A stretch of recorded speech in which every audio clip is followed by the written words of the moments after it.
ఈనాడు మీ శ్రమతో ఏర్పడే పెద్ద పెద్ద సినిమా నిర్మాతలు హీరోలు వాళ్ళ సినిమాల టికెట్ల ధరలు పెంచడానికి నా దగ్గరకు వస్తుంటారు. నేను నిర్మాతలకు చెప్పిన మరి పెంచిన దాంట్లో కొంతైనా కార్మికులకు వాటా ఉండాలి కదా అని. రాష్ట్ర ప్రభుత్వం సినిమా టికెట్ల ధరలు పెంచితే హీరోలకు ఆదాయం వస్తుంది, నిర్మాతలకు ఆదాయం వస్తుంది, కార్మికులకు మాత్రం ఒక్క రూపాయి కూడా అదనంగా రావడం లేదు. అందుకే ఈ వేదిక మీద నుంచి మీకు మాట ఇస్తున్నా, ఆ ఆదాయంలో 20% కార్మికులకు ఇస్తేనే రాష్ట్ర ప్రభుత్వం జీవో ఇస్తుంది.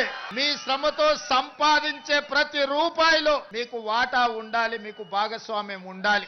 ఈ వేదిక మీద నుంచి మా అధికారులకు నేను ఆదేశాలు ఇస్తున్నా, రేపటి భవిష్యత్తులో ఎంత పెద్ద నిర్మాత అయినా, ఎంత ఇన్ఫ్లుయెన్షియల్ పర్సన్ అయినా రాష్ట్ర ప్రభుత్వం అదనంగా టికెట్ల ధరలు పెంచితే వచ్చే ఆదాయంలో 20% నా కార్మిక సోదరుల కుటుంబాలకు వెల్ఫేర్ ఫండ్ కింద వాళ్ళకు ఆ నగదు బదిలీ జరిగితేనే ఆ ఒప్పందం ప్రకారమే మా రాష్ట్ర ప్రభుత్వం జీవో ఇస్తది.